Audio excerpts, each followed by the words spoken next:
Good morning student, कैसे हो आप सब। आप सबका एक बार फिर से स्वागत है अल्फ़ा क्लास फिजिक्स में।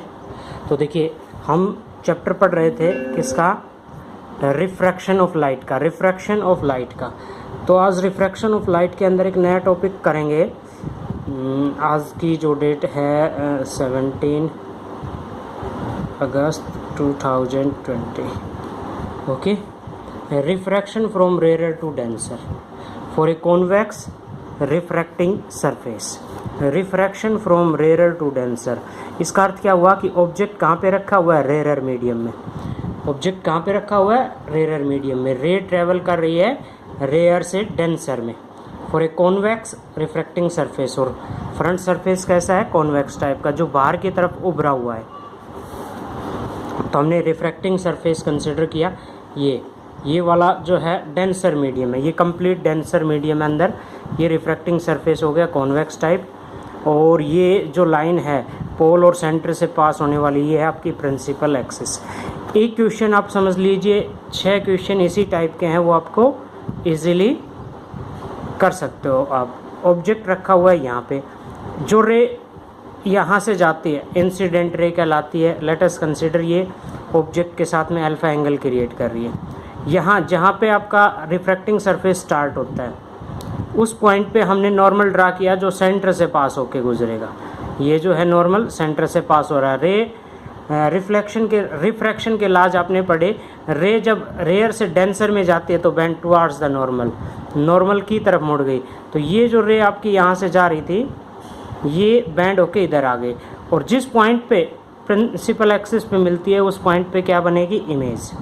और मान लिया ये प्रिंसिपल एक्सिस के साथ में बीटा एंगल बना रही है। Let us consider it makes angle beta. और ये जो आपका जिस पॉइंट पे ये रिफ्रैक्टिंग सरफेस से मीट कर रही है, उस पॉइंट पे आपने जो नॉर्मल ड्रा किया है, वो सेंटर पे गामा एंगल क्रिएट कर रहा है।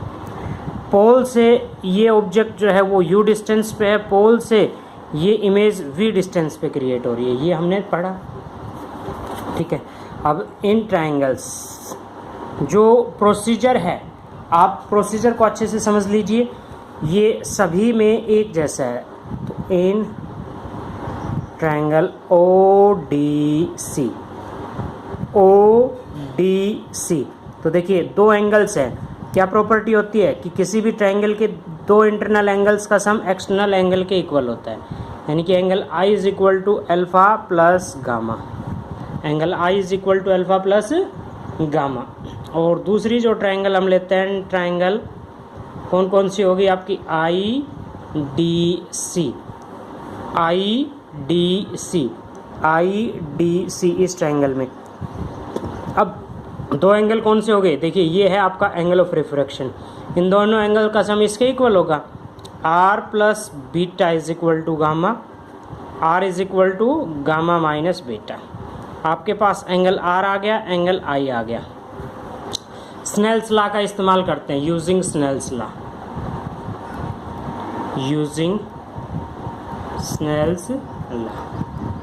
लॉ क्या कहता है आपका, देखिए कि sine I μ1 is equal to होगा μ2 साइन R। तो इसको हम क्या लिख सकते हैं कि sine I approximately, angles are small, तो sine R approximately equal to R। μ1 I is equal to μ2 R। ठीक है, ये आ गया आपका। I की वैल्यूज पुट की μ1 इंटू अल्फा प्लस गामा, और μ2 इज इक्वल टू R की जगह पे जो हमने वैल्यू फाइंड आउट की थी, गामा माइनस बीटा। ये वैल्यूज यहाँ पे हमने पुट की। तो एंगल क्या होता है, थीटा इज इक्वल टू क्या होगा आपका, परपेंडिकुलर बेस। एक तरह से ये टेंजेंट है आपका, यानी कि theta is equal to L/R वाला फॉर्मूला आपने पढ़ा होगा। तो यहाँ पे देखिए इस फिगर के अंदर आप देखेंगे कि अल्फा के सामने ये क्या है आपका, परपेंडिकुलर, एक तरह से ये कहें कि आर्क है। तो क्या आ गया आपके पास, ये और ये पॉइंट जो है वो बहुत नज़दीक हैं। तो हम क्या कंसिडर कर लेते हैं कि alpha is equal to dm/OM, beta is equal to dm/mi।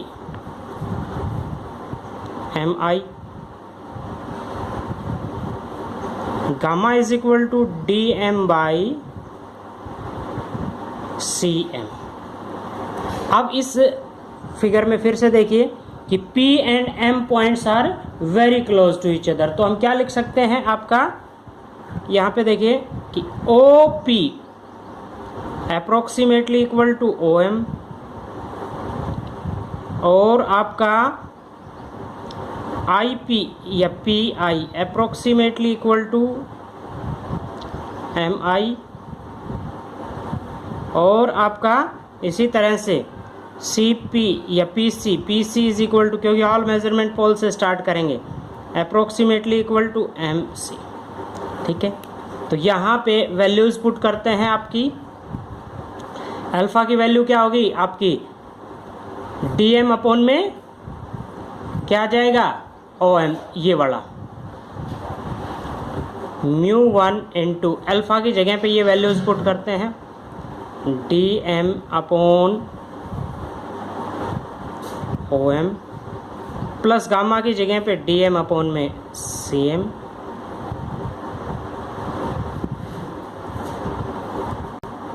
DM upon में ये आ गया आपका इधर, ठीक है, इज इक्वल टू यहाँ पे फिर पुट करते हैं μ2 गामा माइनस बीटा। गामा की वैल्यू है आपके पास DM अपॉन में CM minus beta is equal to DM upon में MI। ओके, ये आ गया आपके पास। अच्छा, ऊपर से देखिए दोनों साइड में इक्वल के दोनों साइड DM है, ऊपर से ये हमने कॉमन ले लिया तो ये आपके पास क्या हो जाएगा, कट जाएगा, ये आ गया।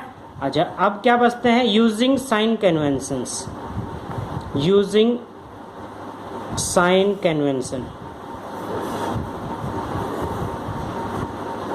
μ1 1 अपॉन में OM, O से M, देखिए O से M क्या है आपके पास, ऑब्जेक्ट की डिस्टेंस। ऑब्जेक्ट की डिस्टेंस को हम किस में कंसिडर करेंगे, वैसे आपका ये आएगा MO, all measurement start from pole, उस वाले सिचुएशन में 1 by minus U plus 1 by MC या CM क्या आएगा, पोल से सेंटर की डिस्टेंस, ये क्या आ गया आपके पास R, तो इसको हम क्या लिख सकते हैं 1 बाई R, पॉजिटिव आएगा क्योंकि रे की डायरेक्शन में है, is equal to μ2 into 1 by R minus 1 by V।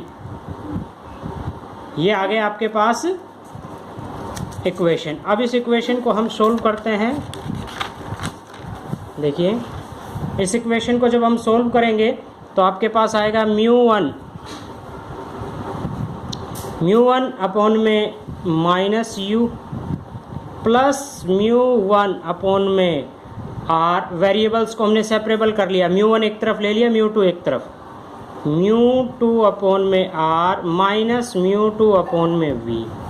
ऊपर से μ1 अगर हम कॉमन भी लेते हैं, या क्या आ गया, इस सिचुएशन को अगर सॉल्व कर लिया तो इक्वेशन बनती है आपकी, R वाला एक तरफ ले लो, चलो μ1 अपॉन में माइनस U प्लस μ2 अपॉन में V is equal to μ2 upon में R, ये इधर आके माइनस μ1 अपॉन में R। μ1 μ2 क्या है, ये refractive index of medium 1 to the refractive index of medium 2। इसको हम क्या लिख सकते हैं आपके पास, μ1 अपॉन में माइनस U प्लस μ2 अपॉन में V is equal to 1 by R, अगर कॉमन ले ले तो μ2 माइनस μ1 अपॉन में R। This is the equation, ये है आपकी final equation for real image, for real image. इसी तरह से आप वर्चुअल इमेज निकाल सकते हो for virtual image. Virtual image में क्या होगा, ऑब्जेक्ट जो है वो पोल और फोकस के नज़दीक, या ये कहें कि बहुत क्लोज रखा होगा उस सिचुएशन में। जैसे लेट अस कंसीडर, ये आपके पास प्रिंसिपल एक्सिस है, ये हमने ले लिया सेंटर ऑफ कर्वेचर, ये लिया पोल, ऑब्जेक्ट जो है वो यहाँ पे रखा हुआ है इसके नज़दीक। तो इस सिचुएशन में क्या होता है कि ऑब्जेक्ट इधर गया, यहाँ से हमने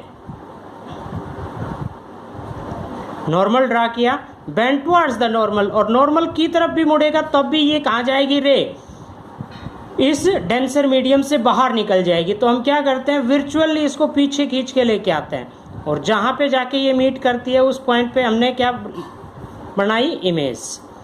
फॉर्मूला वही है, अल्फा एंगल, बीटा एंगल और गामा एंगल आपके पास आ गया, ठीक है। और ये जो है आपके पास एंगल आई बनेगा कंप्लीट, और इसके बाहर वाला ये कंप्लीट आई एंगल है, ये आपके पास आर एंगल है। ये एंगल ऑफ इंसिडेंट ये कंप्लीट है, ये आर है।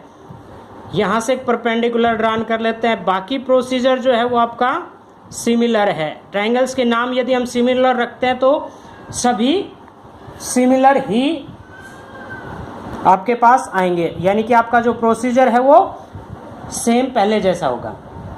और आपके पास जो फाइनल इक्वेशन आएगी वो फाइनल इक्वेशन साइन कन्वेंशंस को यूज़ करते हुए μ1 अपॉन में माइनस यू प्लस μ2 अपॉन में v is equal to μ2 minus μ1 upon में r। तो क्या रिजल्ट निकला अपने पास कि इक्वेशन भी आपके पास सेम है।